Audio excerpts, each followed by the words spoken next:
Good afternoon students. आपकी जो math में यूनिट 4 है मल्टीपल्स एंड फैक्टर्स, इसकी जो वर्कशीट सेकंड है इसके 5 तक मैंने करवाए थे, है ना। और आपको बोला था कि 6 और 7 आपने खुद से एक बार ट्राई करना है, तो मुझे नहीं लगता बच्चों ने किया है। ठीक है, तो पहली बात तो जब आपको प्रैक्टिस के लिए कोई सम दिए जाते हैं बेटा, उन्हें कोशिश किया करो करने की। ठीक है, जब तक आप खुद से नहीं कोशिश करेंगे करने की तब तक आपको मैथ के सम नहीं आएंगे। चलो फिर भी मैंने आपको ये क्वेश्चंस की जो पिक है वो भेजी है, और मैं आपको एक बार समझा भी देती हूँ कि आपने किस तरह से ये क्वेश्चन करने थे। ठीक है, 6 और 7 क्वेश्चन आपका। तो जैसे कि आपका ये 6 क्वेश्चन में क्या बोला है, right all the factors of the following, यानी कि आपने नीचे जो फैक्टर मतलब नंबर दे रखे हैं आपको डिजिट्स, इनके फैक्टर्स बताने थे। ठीक है, और फैक्टर्स जो हैं वो कैसे बताने हैं, जैसे कि अब 72 है वो 1 पे डिवाइड हो जाता है ना, तो जब 1 से डिवाइड करेंगे तो क्या आता है 72, है ना। और 72 को जब 2 से डिवाइड करेंगे, यानी 2 से भी डिवाइड हो जाता है ना, मतलब कि फैक्टर्स हमने वो वाले बताने हैं कि जब हम किसी नंबर को डिवाइड करते हैं किसी डिजिट से, तो फिर वो मतलब रिमाइंडर नहीं रहना चाहिए, पूरा पूरा कटना चाहिए, वो उसके फैक्टर्स हो जाते हैं। ठीक है, तो फिर जब इसको करेंगे तो 36 आएगा। ठीक है, अब 72 1 से जा सकता है, 1 तो हर एक जो भी आपको नंबर दिया जाएगा उसका फैक्टर है, ये तो आपको पता है। मतलब 2 फैक्टर तो किसी भी डिजिट के बनते हैं, एक 1 ज़रूर बनता है वो नंबर इटसेल्फ। ठीक है, वो तो बनते ही बनते हैं, एक 1 ज़रूर बनेगा इसका, और एक 72, मतलब जब हम 1 से डिवाइड करेंगे इसको तो 72 आएगा, और 72 को जब 72 से डिवाइड करेंगे तो 1 आएगा। ठीक है, उसके अलावा ये 2 से भी डिवाइड हो जाता है पूरा पूरा, है ना। और देखो मैंने यहाँ पे मतलब डिवाइड करके भी दिखाया है, तो आप डिवाइड करके भी देख सकते हैं। मतलब 1 to 10 तक एटलीस्ट नंबर चेक करें कि किस पे ये पूरा पूरा कट सकता है। ठीक है, और 72 को अगर 3 से डिवाइड करेंगे तो भी ये पूरा पूरा कट जाएगा, 4 से भी कट जाएगा ये। ठीक है, 5 से नहीं कटेगा, 6 से नहीं कटेगा, 7 से भी नहीं कटेगा ये पूरा पूरा, 8 से काटेंगे आप 72 को तब ये कट जाएगा। ठीक है, 10 11 नहीं कटेगा, 12 से भी कट जाएगा, है ना।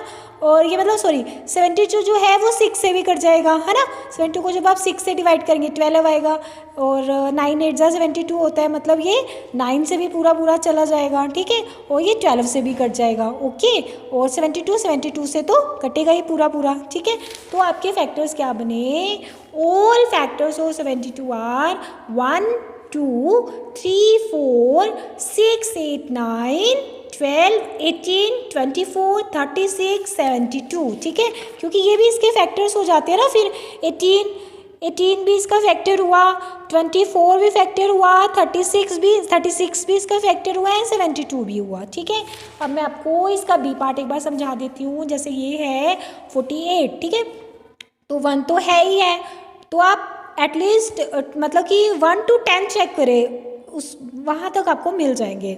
जब आप 2 से डिवाइड करेंगे, अगर आप इसको 2 से डिवाइड करेंगे 42 को, तो 2 2 ज़ा 4 एंड 2 2 ज़ा 4 एंड 2 4 ज़ा 8।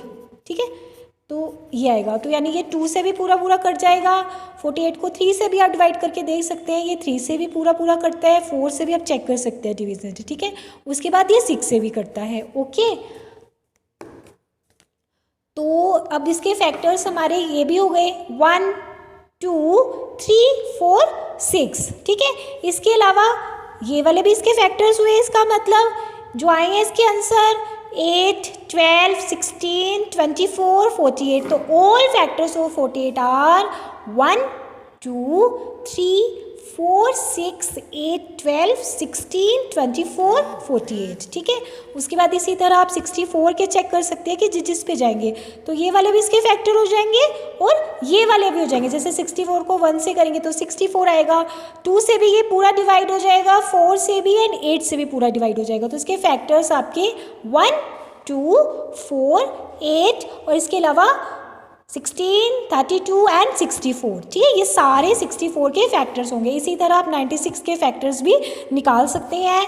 ठीक है, तो ये मैंने निकाले हुए आपको भेजे हुए हैं। तो ये वाले भी इसके फैक्टर्स हो जाते हैं और ये वाले भी फैक्टर्स होते हैं कि वो जिस नंबर से पूरा पूरा करता है। इसी तरह आपका 120 के पूछे थे तो वो भी आप लिखेंगे। ठीक है, ये वाले भी आपके हो जाएंगे एंड ये वाले भी हो जाएंगे। ओके, एंड उसके बाद 23 का पूछा है तो 23 के तो बस या तो ये 1 पे जाएगा या ये 23 पे जाएगा। इसके तो दो ही फैक्टर बनेंगे और किसी टेबल में तो आता नहीं है ना 23।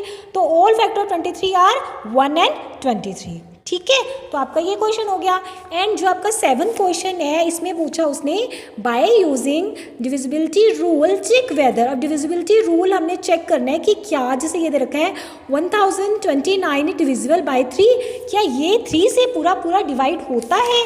अब आपको 3 का डिविजिबिलिटी रूल मैंने क्या बताया था कि 3 का डिविजिबिलिटी रूल हमें कहता है कि आप जो इसके सारे डिजिट्स है उसको आपस में ऐड करो। ठीक है, जब हमने इसको आपस में ऐड किया 12, अब जो 12 है वो 3 से डिवाइड होता है ना। अगर आप 12 को 3 से डिवाइड करेंगे, अगर आप 3 से डिवाइड करेंगे 12 को, 3 4 12 आता है ना, तो इसका मतलब ये होल डिजिट 3 से डिवाइड हो सकती है। और हमने इस तरह से चेक किया तो इसका मतलब हो गया हमसे। ठीक है, देन उन्होंने पूछा, इसको भी चेक करना था, 729 इज डिविजिबल बाय 9, क्या ये 9 से डिवाइड होते हैं। सबसे पहले तो आपको पता होना चाहिए कि 9 का डिविजिबिलिटी रूल कैसा है, सेम 3 जैसा ही है कि हमने सिंगल डिजिट को, जैसे 7 + 2 + 9 इसको डिवाइड किया, ऐड किया, जब इसको हमने ऐड किया तो हमारा आया 18। ठीक है, अब 18 जो है 9 से जाता है ना। अगर हम 18 को 9 से डिवाइड करेंगे, 9 2 = 18।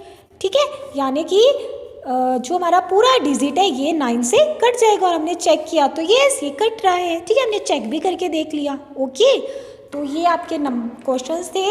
और मतलब वैसे आप खुद भी ट्राई किया करो बेटा, जो सम आपको दिए जाते हैं। ठीक है, और वीडियो बहुत लंबी हो रही है तो फिर आपको भी मुश्किल हो जाएगी वीडियो ओपन करने में। तो मैं आप यहाँ पर जो वीडियो को क्लोज़ करती हूँ। और फिर भी आपको कहीं पे कोई दिक्कत आती है, कोई चीज़ नहीं समझ आती है, तो फिर आप जो मतलब कि मुझे पूछ सकते हैं, मुझे पर्सनली फ़ोन करके आप पूछ सकते हैं कि मैम यहाँ पर ये चीज़ मुझे नहीं समझ आई। ठीक है, okay, thank you, have a nice day.